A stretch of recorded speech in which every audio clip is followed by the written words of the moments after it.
السلام علیکم ورحمۃ اللہ وبرکاتہ.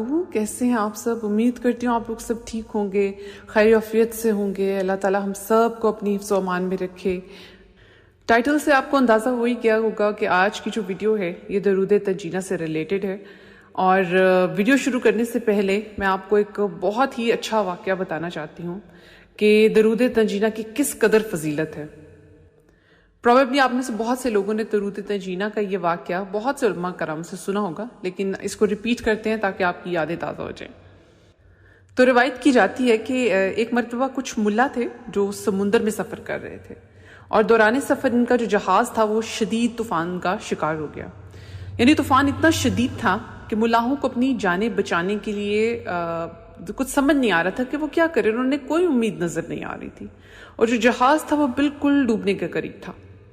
اور پھر یوں ہوا کہ اس خوفناک صورتحال میں ایک ملا جو تھا، جو ایک بہت ہی نیک بزرگ تھا، اسے یہ بات یاد آئی کہ کسی نے کہا تھا کہ درود تنجینہ پڑھنے سے ہر مصیبت اور ہر مشکل سے نجات حاصل ہوتی ہے.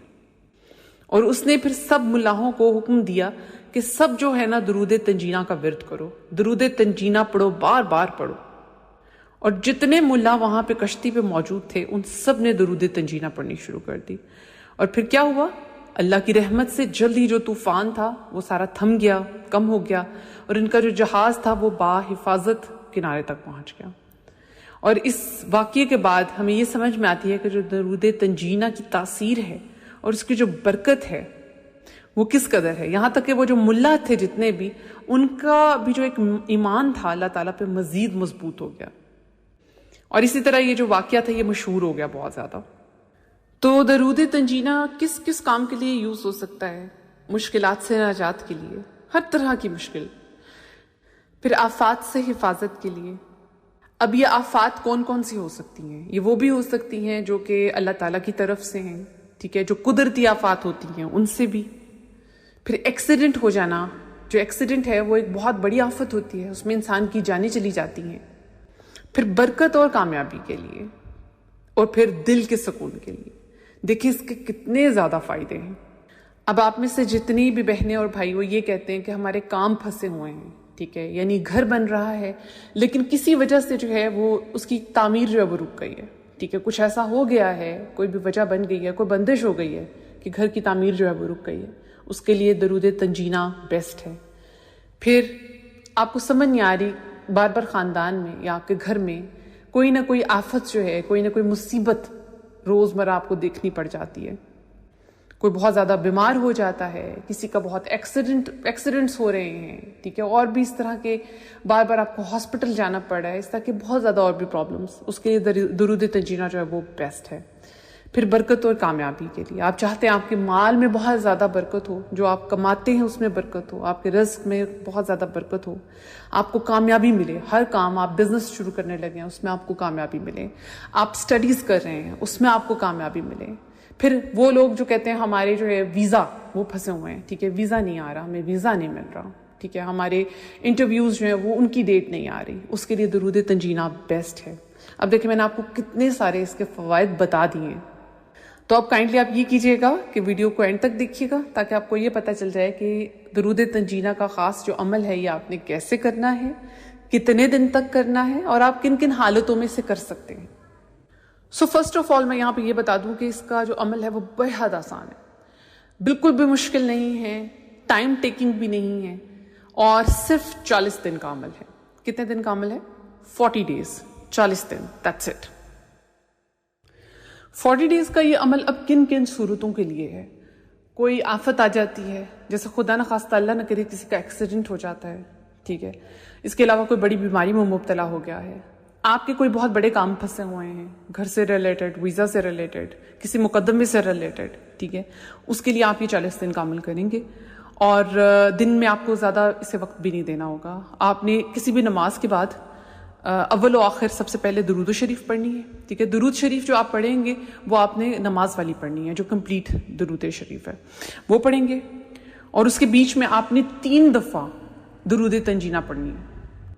میں اسے دوبارہ ریپیٹ کر رہی ہوں، اول و آخر درود ابراہیمی، ٹھیک ہے، اور اس کے بعد آپ نے بیچ میں 3 دفعہ درود تنجینہ. یہ عمل آپ نے 40 دن کے لیے کرنا ہے.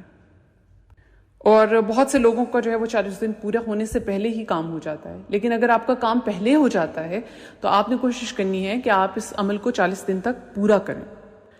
اور اگر آپ کے کام، چھوٹے کام جو ہیں وہ پھنسے ہوئے ہیں، جیسے کہ وسوسے آتے ہیں، دل کو سکون نہیں مل رہا، آپ کی ذات میں جو ہے وہ تذبذب ہے، کسی کام میں آپ کو کامیابی چاہیے، آپ کے رزق میں برکت کے لیے، تو پھر آپ یہ عمل 3 دن کے لیے کریں گے، ٹھیک ہے؟ جو اس کی شارٹ ہے وہ یہ ہے کہ 3 دن کے لیے کریں گے چھوٹے کاموں کے لیے، اور سیم اسی طریقے سے ہی کہ اول آخر درود شریف پڑھیں گے، بیچ میں 3 بار جو ہے وہ آپ درود تنجینہ پڑھیں گے ڈیلی 3 دن کے لیے۔ اچھا، اب میں اپنے بارے میں یہاں بتاؤں تو میں درود تنجینہ ڈیلی پڑھتی ہوں۔ میری عادت ہے کہ نماز کے بعد، کسی بھی ایک نماز کے بعد میں 3 بار درود تنجینہ لازمی پڑھ لیتی ہوں، کیونکہ یہ ہے ہی بہت چھوٹی اور چھوٹا سا عمل ہے، تو اگر آپ اسے ڈیلی بھی کر لیتے ہیں تو اس کے آپ کو فائدے ہی فائدے ہیں۔ تو بہت لمبے لمبے عمل کرنے سے بہتر ہے کہ آپ ڈیلی جو ہے نا کوئی چھوٹی چھوٹی جو اپنے ذکر و اذکار ہیں ان کو اپنی روٹین بنا لیں۔ ہر نماز کے بعد دن میں کسی بھی ٹائم آپ فارغ ہیں، ٹھیک ہے، آپ ویسے بھی کوئی کام کر رہے ہیں اور آپ کی زبان فارغ ہے، آپ کسی سے کوئی بات نہیں کر رہے، تو بہتر ہے آپ اللہ کا ذکر کر لیں۔ اور میں ہمیشہ یہی کہتی ہوں کہ اللہ تعالیٰ سے ہمیشہ اچھی کی امید رکھا کریں۔ جب بھی آپ کوئی کام اللہ تعالیٰ سے کروانا چاہتے ہیں، اپنی کوئی حاجت منوانا چاہتے ہیں، تو آپ کا ذہن جو ہے نا وہ پازیٹیو ہونا بہت ضروری ہے۔ یہ سوچنا بہت ضروری ہے کہ جو میں مدد اللہ تعالیٰ سے مانگ رہا ہوں یا جو بھی چیز مانگ رہا ہوں وہ اللہ تعالیٰ نے مجھے لازمی دے دینی ہے، یا اگر وہ نہیں مجھے دے رہا تو اس سے بہتر اس نے مجھے کچھ عطا کر دینا ہے۔ نیگیٹو نہیں سوچنا، کیونکہ نیگیٹو جو ہے یہ نیگیٹیوٹی کو پیدا کرتی ہے، اور نیگیٹو خیالات جو ہیں وہ کام نہیں انسان کے ہونے دیتے۔ اور ڈیفینیٹلی آپ کا یہ بھی کوسچن ہوگا کہ خواتین جو ہیں وہ اپنے خاص ایام میں یہ عمل کر سکتی ہیں کہ نہیں، تو بالکل آپ اپنے خاص ایام میں بھی درود تنجینہ کا یہ عمل کر سکتی ہیں۔ تو خواتین کو میں یہ بھی گائیڈ کر دوں کہ اپنے خاص ایام میں آپ جو عمل نہیں کر سکتے نا وہ یہ ہے کہ آپ نماز نہیں پڑھ سکتے، ٹھیک ہے، اس کے علاوہ نوافل نہیں ادا کر سکتے، اور دوسری چیز یہ کہ آپ ڈائریکٹ قرآن کو چھو کر نہیں پڑھ سکتے۔ اگر کوئی آپ کے سامنے کھول کے رکھتے تو آپ اسے پڑھ سکتی ہیں، لیکن آپ اسے ڈائریکٹ ہاتھ لگا کر اس کے الفاظ کو چھو کر نہیں پڑھ سکتی، ٹھیک ہے۔ باقی اس کے علاوہ جتنے بھی ذکر و اذکار ہیں، ٹھیک ہے، جتنے بھی عمل ہیں وہ آپ سب کر سکتی ہیں۔ تو میرا خیال ہے کہ یہ بھی ایک کوسچن جو ہے اس کا میں نے آنسر کر دیا ہے، کیونکہ یہ بہت زیادہ پوچھا جاتا ہے، اور بہت ضروری ہے کہ جو بھی عمل آپ کرتے ہیں اس میں خشوع و خضوع ہو، بہت درد کے ساتھ، بہت تڑپ کے کوئی بھی عمل کیا کریں، اور بہت اللہ تعالیٰ سے جو ہے نا ضد کر کے کوئی چیز مانگا کریں، ٹھیک ہے، بہت ادب کے ساتھ، محبت کے ساتھ، خشوع و خضوع کے ساتھ، تڑپ کر، رو کر، گڑ گڑا کر۔ تو ایسا ہو ہی نہیں سکتا کہ وہ اللہ تعالیٰ، وہ ذات جو ہر چیز پر قادر ہے، وہ آپ کو وہ چیز عطا نہ کر دے۔